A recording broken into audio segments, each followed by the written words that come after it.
देखो, ready, start. महोदय, भारतीय समाज की गिनती दुनिया के सबसे पिछड़े समाजों में होती है। आज भी समाज में मध्ययुगीन अवैज्ञानिक मान्यताएं प्रचलित हैं।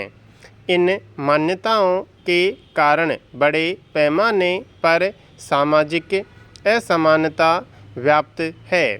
नियोजित विकास के पिछले 56 वर्षों में इस असमानता पर लगातार हमले किए गए। इन हमलों के अपेक्षित परिणाम नहीं मिले। समाज में चेतना का जो स्तर होना चाहिए था वह विकसित नहीं हुआ। जिन मान्यताओं के विरुद्ध जन आक्रोश पनपना चाहिए था वे आज भी उपस्थित हैं। समतामूलक समाज की स्थापना का लक्ष्य अभी भी बहुत दूर है। इस पूरी स्थिति का एकमात्र कारण है इस देश की आबादी के एक बड़े हिस्से का शिक्षा से वंचित होना। इसमें भी स्त्रियों का ज्ञान के आलोक से बाहर रहना आज की विषम स्थिति का सबसे बड़ा कारण है। निस्संदेह स्त्रियां घर और परिवार की धुरी होती हैं। वे संतान की लालन पालन के दौरान ही उनके मानसिक क्षितिज का विकास करती हैं। पढ़ी लिखी माँ परिवार के अन्य सदस्यों व संतान को ऐसे संस्कार देगी जो आस्था से नहीं तर्क से निष्पन्न होंगे। ऐसी स्थिति में अवैज्ञानिक मान्यताएं धीरे धीरे समाप्ति की ओर बढ़ेंगी। हमारे यहाँ स्त्रियों की शिक्षा विशेषतया बालिकाओं की एक राष्ट्रीय अभियान नहीं बन पाई।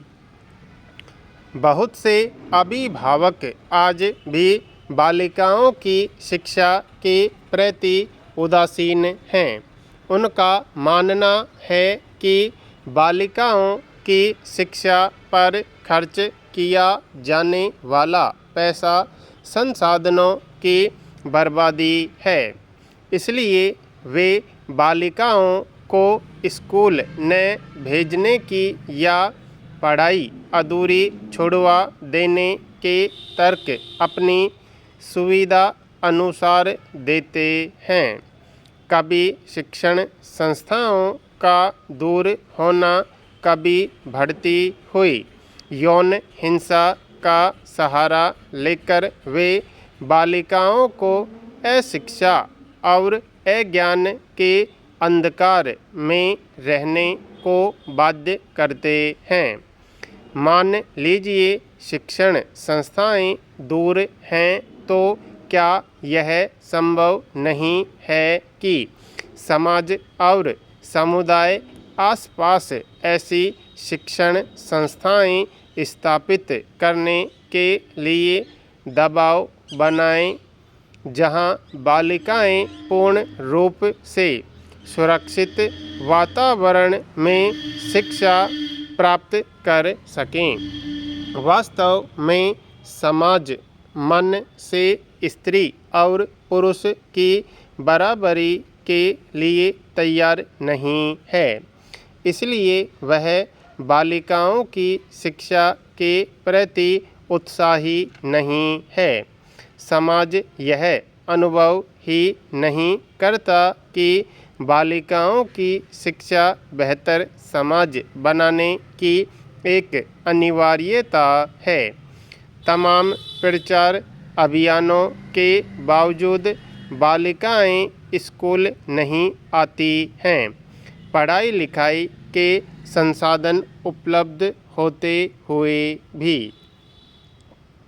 महोदय, स्वामी विवेकानंद ने कहा था, आप मुझे शिक्षित और सुसंस्कृत स्त्री शक्ति दो, मैं देश की किस्मत बदल दूंगा। क्या स्वामी जी का यह कथन महज एक हवाई आदर्श था? ऐसा नहीं है। स्वामी जी एक अनुभव कुशल व दूरदृष्टा राष्ट्रनायक थे। उन्हें स्त्री शक्ति की भली भांति पहचान थी।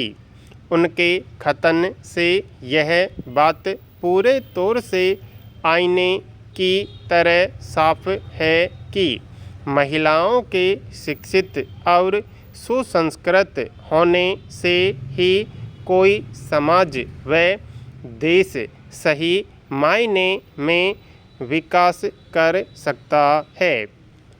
विकास से जुड़े अनेक राष्ट्रीय व अंतर्राष्ट्रीय संगठनों ने भी महिला शिक्षा की तरफ विशेष ध्यान दिए जाने का सबल आह्वान किया है। अब तक महिलाओं की समस्याओं को समझने, उनके निदान सुझाने व महिलाओं के जीवन में अपेक्षित सुधार लाने की दिशा में 4 अंतर्राष्ट्रीय सम्मेलन आयोजित किए जा चुके हैं तथा न जाने कितने राष्ट्रीय सम्मेलनों में महिला समस्याओं पर गहरी चिंता व्यक्त की जा चुकी है। महिलाओं को सामाजिक न्याय देने, उनका पिछड़ापन दूर करने तथा उन्हें विकास की मुख्य धारा से जोड़ने की दिशा में कई समितियां, आयोग गठित किए जा चुके हैं। उनकी रिपोर्टें भी सामने आ चुकी हैं, परंतु निष्कर्ष वही ढाक के 3 पात। कुछ एक सुविधा संपन्न महिलाओं को छोड़कर आम महिला जीवन आज भी रूढ़िवादी परंपराओं से संघर्ष कर रहा है। 56 वर्षों की स्वतंत्रता के सफ़र में आम महिला ने पाया कम, खोया अधिक। उसकी अस्मिता आज भी सुरक्षित नहीं है। उसकी आवाज़ आज भी अनसुनी कर दी जाती है। उसमें आत्मसम्मान व स्वाभिमान आज भी नहीं जागा है। वह आज भी दबी कुचली है। वह समानता पाने के लिए आज भी तड़प रही है। इन सभी समस्याओं की जड़ में उसकी अशिक्षा ही है। हम अपनी स्वतंत्रता की स्वर्ण जयंती मना चुके हैं। 21वीं सदी में प्रवेश कर चुके हैं। हम वर्तमान शताब्दी के प्रथम 2 दशकों में शिक्षा, स्वास्थ्य, रोजगार व आवास जैसे सुनहरे सपने साकार करना चाहते हैं, परंतु आधी जनसंख्या को नज़रअंदाज कर सपनों को साकार नहीं किया जा सकता है। यदि सबको शिक्षा देने का सपना साकार हो सका तो दूसरे सपने साकार करना सरल होगा, परंतु महिला शिक्षा से जुड़े कुछ यक्ष प्रश्न हमारे सामने पहले भी थे और आज भी लगभग पूर्ववत हैं, जिनके सही उत्तर खोजने ही होंगे। तदनुसार ही हमें अपनी ठोस विकास नीति बनानी होगी।